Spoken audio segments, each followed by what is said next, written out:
Trump's top general pushed for an exit, but now his CENTCOM chief reportedly wants the Iran war back.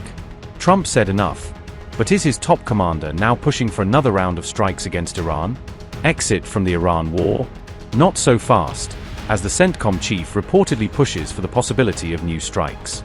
Is the US eyeing another wave of brutal strikes as the CENTCOM chief reportedly urges Israeli commanders to prepare for renewed action? Does America's top commander want Iran's oil, gas, and power grid targeted again as tensions threaten to explode? Trump wants the Iran war back? The US strongly denies that it is pushing for fresh attacks on Iran.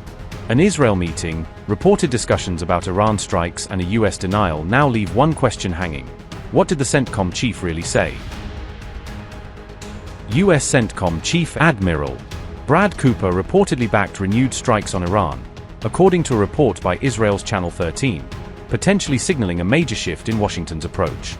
Channel 13 reported that Cooper urged attacks against Iran's oil, gas, and electricity infrastructure, which could significantly escalate the consequences of any renewed military campaign.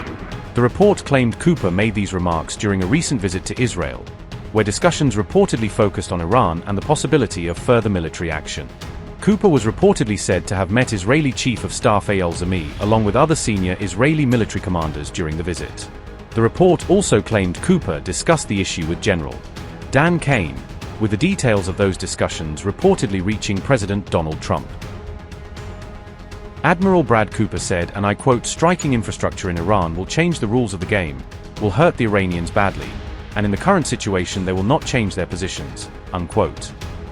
According to the report, the CENTCOM chief allegedly told Israeli officials that the United States may have no choice but to resume fighting Iran if the situation deteriorates further. Channel 13 further reported that Washington would need Israel's cooperation to carry out any renewed joint strikes against Iranian targets. However, CENTCOM rejected the account, with the report being described as false, according to Iran International, leaving the claims about Cooper's alleged push for renewed strikes disputed.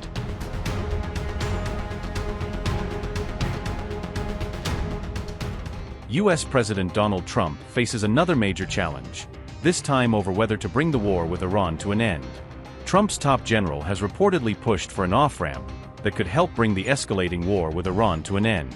Chairman of the Joint Chiefs of Staff Dan Kane is reportedly concerned that further escalation could deepen the risks of the war, according to CNN.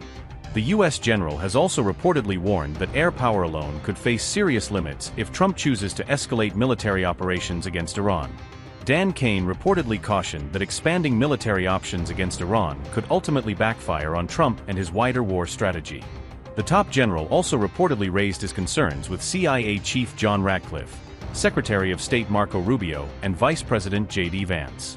Dan Kane is also reportedly resistant to any potential ground invasion, warning against sending U.S. troops directly into Iran. However, Kane reportedly warned Trump that a prolonged war could further deplete America's already strained weapons stockpiles.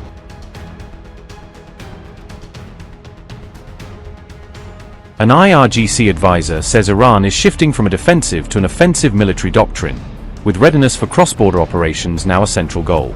Nadi claims Iran is producing more ballistic missiles than it is firing, a statement that Iran International reported but which cannot be independently verified. Nadi says the latest directives to Iranian commanders emphasize hybrid warfare, combining military power with diplomatic, economic, social, and media tools. Mohammad Reza Nadi said, and I quote, "The latest directives to Iranian commanders emphasized hybrid warfare, which is a mix of coordinated use of military, diplomatic, economic, social, and media capabilities. Our production of ballistic missiles exceeds the number being launched. In other words, we are producing more missiles and making them available to our forces than are being fired on the battlefield. We also have a production capacity for drones that exceeds their rate of use and launch, and we have significant production capacity. Production of this equipment will continue, and even if the war lasts for several years, ballistic missiles will still be produced and fired at the enemy on the final day of the war." Unquote. Iranian forces must be ready to carry out operations beyond the country's borders when ordered, Nadi adds, openly defining this as the central feature of an offensive doctrine. Whenever the situation demands and the order is issued, we must be capable of extending operations into enemy territory and conducting missions far from our own land. These are the characteristics of an offensive doctrine that must be realized. The IRGC is now tasked with achieving this readiness and developing the capability to execute such operations at the appropriate time.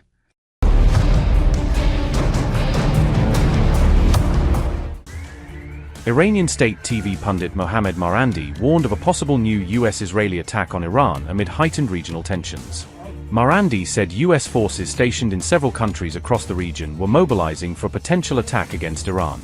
He said the US could launch a blitz operation against Iran alongside Israel, according to Iran International. Mohammad Marandi said, and I quote, "Iran is aware that the Trump regime's forces in Kuwait, the United Arab Emirates, Qatar, Saudi Arabia, Bahrain, and Jordan are mobilizing for a potential blitz attack, likely alongside Israeli forces, against the Iranian people," unquote. The Iranian pundit warned that Tehran was prepared to respond quickly and crushingly if another attack was launched. Marandi had also been part of an Iranian delegation involved in US-Iran talks mediated by Pakistan.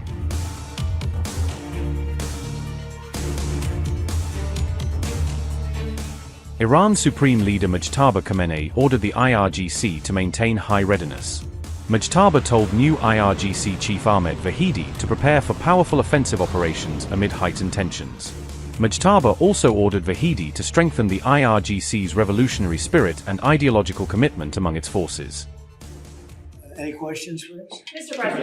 Mr. President, in addition to this big announcement, you've also been posting about Iran today opposing their latest demands. You said this last round of talks was Iran's last chance before decapitation. So what now? What comes next? You'll find out.